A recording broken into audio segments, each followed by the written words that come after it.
শীতের এক ভোরে বাংলাদেশের হাওড়ে এলে দেখবেন পানির রং বদলে গেছে, কালো হয়ে গেছে। কাছে গেলে বুঝবেন এটা কালো পানি নয়, এগুলো পাখি, হাজারে হাজারে, দিগন্ত পর্যন্ত বিস্তৃত। এদের নাম কুট, বাংলায় কালো পানকুট, ইংরেজিতে ইউরেশিয়ান কুট। প্রতি শীতে ইউরোপ আর মধ্য এশিয়া থেকে উড়ে আসে এরা, হাজার হাজার কিলোমিটার পাড়ি দিয়ে, শুধু এই হাওড়ের জন্য। আজকের এই ভিডিওতে আমরা দেখব একটি কুটের পুরো জীবন, জন্ম থেকে মৃত্যু পর্যন্ত। প্রথমেই একটা প্রশ্ন, এই পাখিটাকে দেখে কি মনে হচ্ছে এটা হাঁস জাতীয় কিছু? ভুল, কুট আসলে র্যালিডি পরিবারের সদস্য। হাঁসের সাথে এর কোনো সম্পর্ক নেই, কিন্তু দেখতে হাঁসের মতো কেন? কারণ বিবর্তন। পানিতে বাঁচতে হলে যা যা দরকার কুটের শরীরে সব আছে, কিন্তু সম্পূর্ণ আলাদা পথে। হাঁসের পায়ে থাকে জালের মতো পর্দা, কুটের পায়ে তা নেই। এর বদলে আছে বিশেষ লোভ, প্রতিটি আঙুলের দুই পাশে ছোট ছোট চামড়ার ভাঁজ।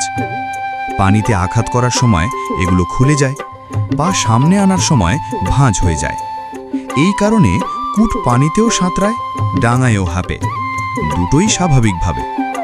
আর এই সাদা ঠোঁট, এটা শুধু সৌন্দর্য নয়, এই সাদা অংশকে বলে ফ্রন্টাল শিল্ড। এটা হরমোনের সাথে যুক্ত, ব্রিডিং সিজনে আরও উজ্জ্বল হয়, প্রতিপক্ষকে বলে দেয় আমি প্রস্তুত। প্রতি বছর অক্টোবরের শেষ দিকে ইউরোপে ঠান্ডা পড়তে শুরু করে, পানি জমে যায়, খাবার শেষ হয়। তখন কুটের দলে একটা অস্থিরতা তৈরি হয়। রাতের বেলা তারা উড়তে শুরু করে দক্ষিণ পূর্ব দিকে, বাতাসের গতি বুঝে। তারা দেখে পাহাড় পেরিয়ে, সমুদ্র পেরিয়ে, হাজার কিলোমিটার। নভেম্বরের শুরুতে বাংলাদেশের হাওড়ে প্রথম কুট দেখা যায়, একটা দুটো করে। তারপর দল বড় হয়। ডিসেম্বর জানুয়ারিতে লাখো কুট একসাথে থাকে হাকালুকি আর টাঙ্গুয়ার হাওড়ে। এই যাত্রা প্রতি বছর, একই পথে, একই গন্তব্যে। বিজ্ঞানীরা বলেন এরা ম্যাগনেটিক ফিল্ড বোঝে, পৃথিবীর চৌম্বক শক্তি তাদের পথ দেখায়, কম্পাসের মতো, কিন্তু শরীরের ভেতরে। এখানে এসে কুট প্রথম কাজ করে খাওয়া। দীর্ঘ যাত্রায় শক্তি খরচ হয়েছে, এখন পুষিয়ে নিতে হবে। কুট সর্বভুক, জলজ উদ্ভিদ খায়, ছোট মাছ খায়, পোকামাকড় খায়, শ্যাওলা খায়, ডুব দিয়ে তলা থেকে খাবার আনে। 7 মিটার পর্যন্ত গভীরে যেতে পারে, পানির নিচে থাকতে পারে 15 সেকেন্ড। কিন্তু হাওরে এত কুট, সবাই কি শান্তিতে থাকে? না, কুট স্বভাবে আগ্রাসী, নিজের এলাকা নিয়ে অত্যন্ত সংবেদনশীল। লড়াই শুরু হয় সতর্ক বার্তা দিয়ে, মাথা নিচু করে, পাখা ছড়িয়ে, গলা ফুলিয়ে। প্রতিপক্ষ না সরলে ছুটে যায়, পায়ে লাথি মারে, ঠোঁট দিয়ে আঘাত করে। এই লড়াই মাঝে মাঝে মিনিটের পর মিনিট চলে, যতক্ষণ না একজন পিছু হটে। কুট শুধু অন্য প্রজাতিকে নয়, নিজের জাতকেও তাড়ায়, এমনকি নিজের বাচ্চাকেও। বাচ্চা বেশি হলে সবাইকে খাওয়ানো সম্ভব নয়, তখন মা কুট দুর্বল বাচ্চাটিকে আঘাত করে বারবার, যতক্ষণ না সে সরে যায়। এটা নিষ্ঠুরতা নয়, বিজ্ঞানের ভাষায় এর নাম ব্রুড রিডাকশন। শক্তিশালীরা বাঁচে, প্রজাতি টিকে থাকে। ফেব্রুয়ারি আস্তে আস্তে কুটের মধ্যে পরিবর্তন আসে। এখন লড়াই কম, কাছে আসার চেষ্টা বেশি। পুরুষ কুট মেয়ে কুটের কাছে যায়, মাথা নামায়, উপহার দেয়, ঠোকে করে জলজ গাছ। মেয়ে যদি গ্রহণ করে, জোড়া তৈরি হয়।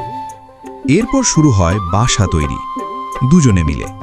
পুরুষ উপকরণ আনে, মেয়ে সাজায়, নলখাগড়া, জলজ ঘাস, পচা পাতা একটার পর একটা বুনে যায় পানির ওপর। এই বাসা ভাসে, কারণ উপকরণের ফাঁকে ফাঁকে বাতাস আটকে থাকে, সেই বাতাসই ভার বহন করে। বাসার ওজন 1 থেকে 3 কেজি পর্যন্ত। বন্যায় পানি বাড়লে বাসাও ওপরে ওঠে, ডিম থাকে নিরাপদ।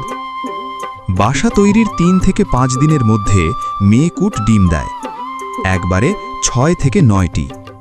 দুজনে পালা করে তা দেয় 21 থেকে 24 দিন। তারপর একদিন ডিমে ফাটল ধরে, ভেতর থেকে ছোট্ট একটি কুট বের হয়, কালো শরীর, কিন্তু মাথায় কমলা রঙের পালক, ঠোঁট লাল। পরিণত কুটের সাথে মিল নেই কোনো। প্রথম কয়েকদিন বাচ্চারা বাসা থেকে বেরোয় না।